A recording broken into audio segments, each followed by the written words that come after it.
Hello guys, Furball the Hammy here again. Your neighborhood friendly hamster is back for another video. So, what's today's video about? Pretty obviously, since you read the title, it is to help you guys maximize your profits for slayers. And with that, time is money, and I shall move on to this video really quickly. But today will be a relatively short, however useful video, so be sure to stay tuned for the entire video. My first tip for you guys today would be not to do tier 4s without potions. Let's start off with a very controversial stand, or a stand many might not even know about even. So why shouldn't you do tier 4s without potions? Because tier 4s are not profitable on just their boss drops. Like, yes, generally the wolf teeth you get from Sven would help you break even, but usually the way you make money from tier 4s is through the rarer drops that you get. So yeah, your tier 4 profits come from the secondary drops, such as toxic arrow poisons, foul flesh, hamster wheels, and critical 6 books, and a lot more, just to name a few, right? So you want to maximize the chances of getting these secondary drops, since they are your real profit makers.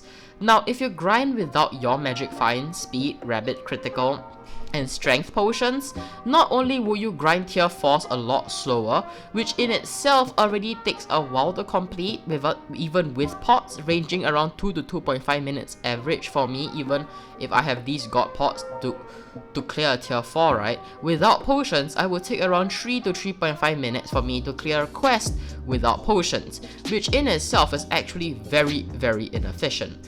Additionally, what's worse is that without magic find and the critical potion with the plus 10% magic find, you would be placing yourself at a disadvantage of getting your rare drops, which you are dependent on for your main profits. And since that is the source of your main profits, you aren't maximizing your chances and speed of getting these profit makers, such as the overflux capacitor, scythed blade, and digested mosquito, you might as well do tier 3s, which would be moving on to my next point. Point number 2, do tier 3s for profits. I know I've been beating this point like a dead donkey, but I must repeat myself again. Time and time again, I have people DMing me on Discord or in-game as to why I am doing tier 3s instead of tier 4s. Guys, I'm gonna say this one last time before I go down to your house in 5 minutes to knock on your door whenever you DM me asking me why I am doing tier 3s. Again, yes, you, the one watching behind the video, I am talking to you.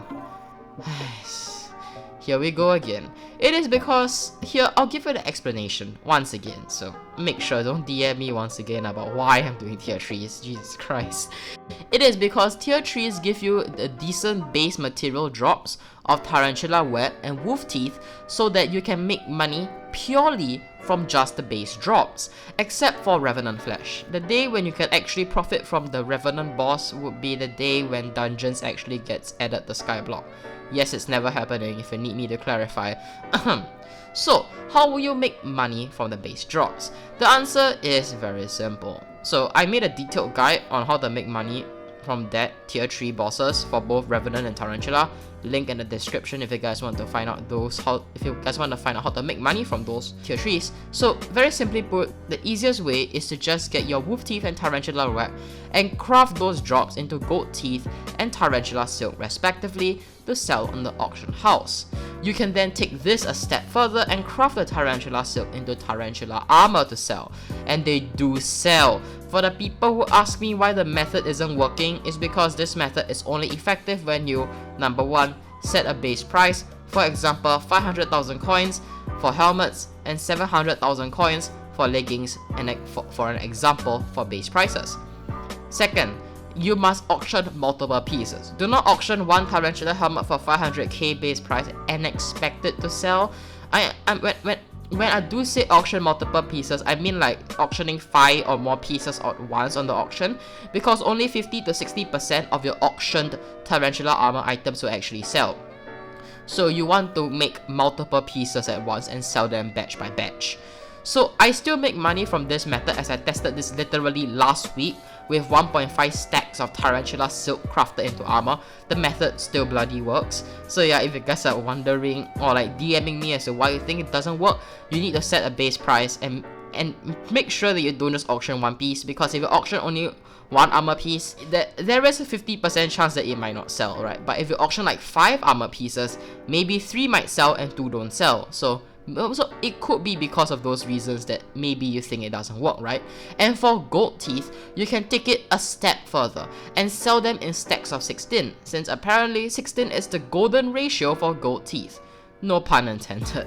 But when you sell them in stacks of 16, they tend to do better than selling them in odd stacks of like stacks of 8, 12, 18 and etc. However, if you can sell a full stack of 64 gold teeth, it's also pretty good and arguably better selling than a stack of 16 gold teeth. Moving on to tip number 3, supply sniping. So I know this is going into the territory of the auction house, but so be it. It is still related to slayers and how you profit from them.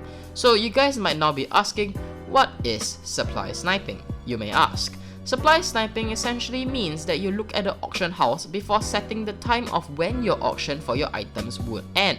For example, when you sell a hunter ring which usually sells for 30 to 33 million coins, you want to check the auction house to see how many hunter rings there are on the auction and when they are ending. Now, if you see 3 hunter rings and they end in 3 hours, 6 hours and 24 hours respectively, what should you do if you intend to auction your hunter ring? I will give you 3 seconds to answer. 3, 2, 1. So now, did you get your answer right? The answer is to auction your hunter ring by ending it between the range of 9 to 16 hours. Why?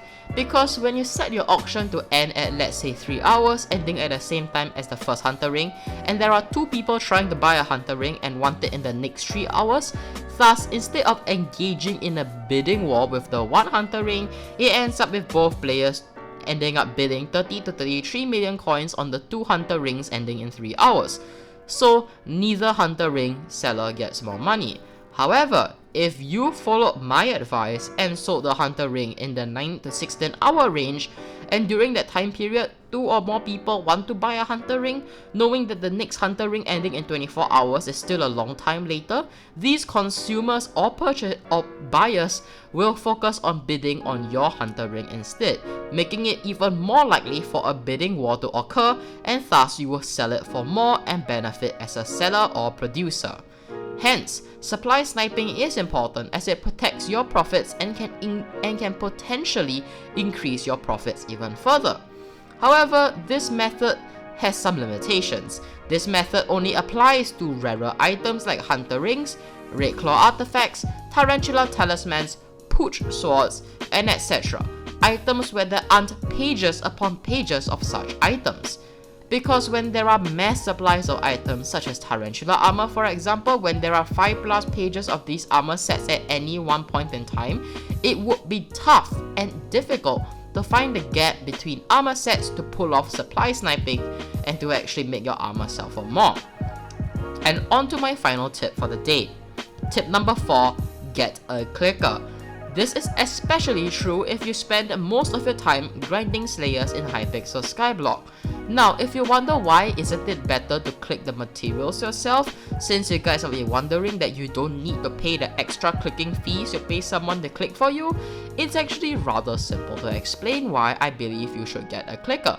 Now, let's take my Tarantula Broodfather video for an example. I get around 2.2 million coins per hour by using the tier 3 Tarantula Broodfather method. Link in the description. And with no clicking fee involved, it got me 2.2 mil per hour, but the cost of the materials that I spent on buying the flint and the iron are counted in. And I take around 1 hour to click the materials needed to craft all of the tarantula web into silk and into tarantula armor. Now, imagine if you gave yourself 2 hours to play Skyblock, and you spend 1 hour grinding tier 3 tarantula and 1 hour clicking the materials for yourself. You will earn a flat 2.2 mil in those 2 hours, right? But now consider this other narrative. Imagine if you grinded for 2 hours for the Tarantula Broodfather and you asked a clicker to help you click the materials. you would be then making 4.4 million coins minus the extra fee of clicking, right? Which makes you a lot more money in the long run, because the opportunity cost of the time spent clicking can be used for better purposes, like for further grinding more bosses. And this is why getting clickers is the economically smart choice and not the lazy choice, because you do make more money from hiring clickers since they save you time, and as explained, that extra time can be used to grind even more bosses and thus make even more money. And with that, I hope you guys enjoyed this short video, and I hope you guys have benefited from the tips I gave to help you guys earn even more money from Slayers and to help you become the rich late game player or end game player you always wanted to be. And this is Furball the Hammy, your beloved hamster, signing out.